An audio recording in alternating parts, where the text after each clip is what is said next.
क्या तुम भी शिव जी को खोजते हो? क्या तुम भी शंकर भगवान को खोजते हो? तुम रुका जी बोले नहीं, मैं शिव जी को खोजता नहीं हूं, मैं शंकर भगवान में खो जाता हूं।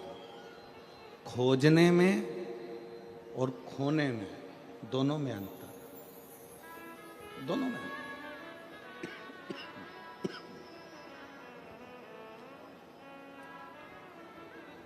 खोजने में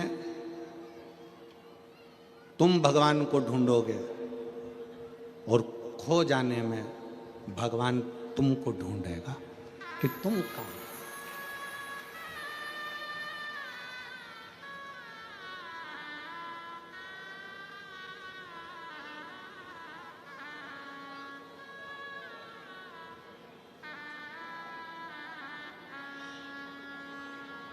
इसलिए शंकर को खोजना नहीं है हमको, शिव जी को हमें खोजना नहीं है, हमें शंकर भगवान को खोजना नहीं है, हमें शंकर भगवान में खो जाना है।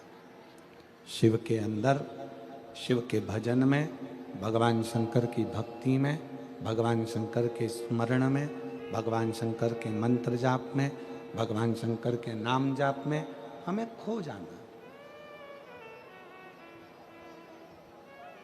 उसमें खो जा।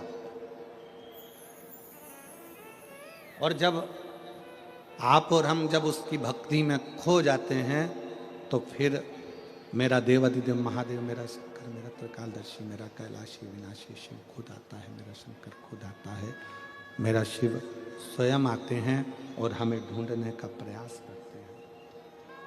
मेरे शंकर स्वयं आते हैं स्वतः।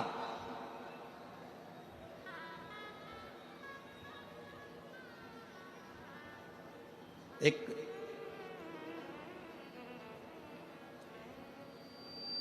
पुराना एक भजन आप सब गुनगुनाते हैं, पुराना एक भजन आप स्मरण में लेते हैं,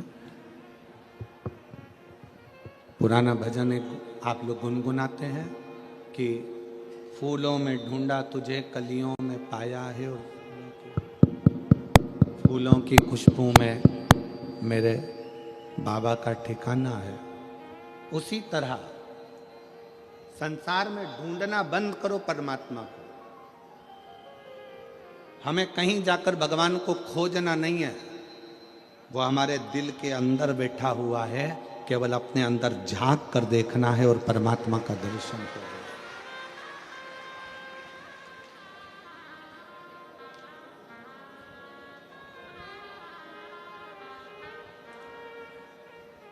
कल एक बहन ने पत्र लिखा था,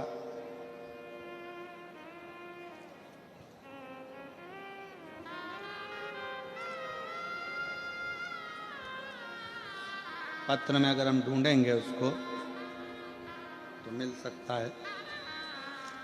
एक बहन ने पत्र में लिखा था कि आपने सारे उपाय बताए, बच्चों के होने के उपाय बताए, पढ़ाई का उपाय बताया, बीमारी का उपाय बताया, आज तक आपने चेहरे पर नूर आए उसका उपाय नहीं बताया।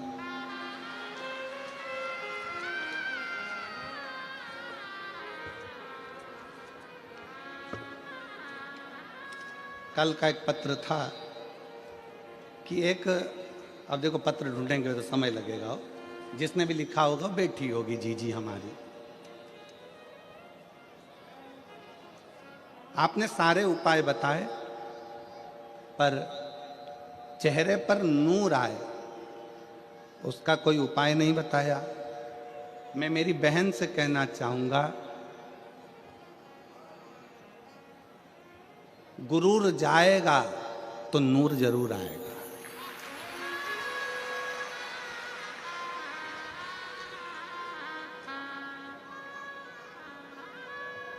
जब तक हमारे अंदर अहंकार भरा होगा ना, तो सामने वाला व्यक्ति भी बेकार दिखेगा और अपना चेहरा भी अपने को बेकार दिखेगा। अपने भीतर का गुरूर जाए तो नूर जरूर आता है।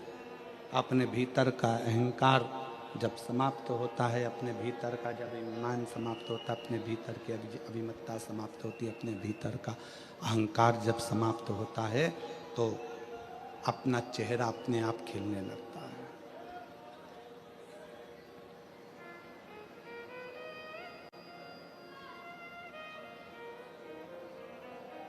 ब्यूटी पार्लर में बाहर का श्रृंगार होता है,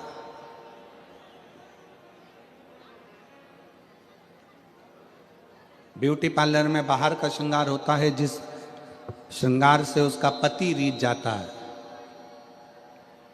शिव महापुराण में आत्मा का श्रृंगार होता है, जिससे भोलेनाथ रीझ जाता है।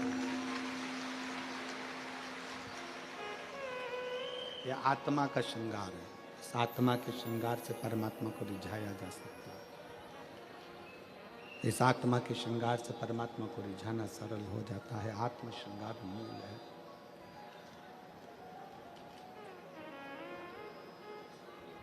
आत्मा का श्रृंगार मूल है।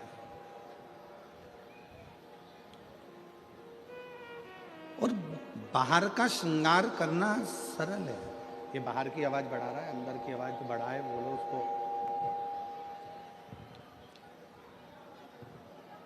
बाहर का श्रृंगार करना सरल है,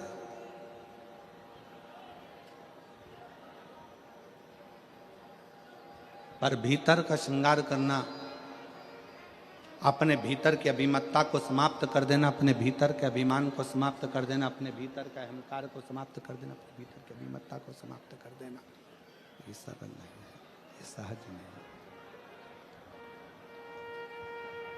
तो शिव कथा कहती है, भगवान शंकर का संवाद कहता है, शिव महापुराण की कथा कहती है। शिव महापुराण की कथा कर रही है कि तुमरुका जी कहते हैं भगवान शंकर से, भगवान देवऋषि नारद से, तुमरुका जी कह रहे हैं देवऋषि नारद से कि परमात्मा को खोजना छोड़ दो नारद जी। तो तुम जितना जितना भगवान को खोजोगे, भगवान मिलने वाला नहीं है।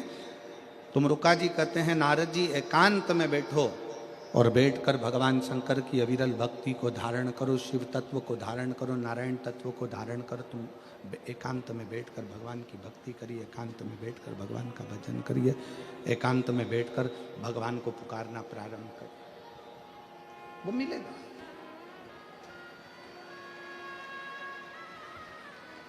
और क्यों ना मिले,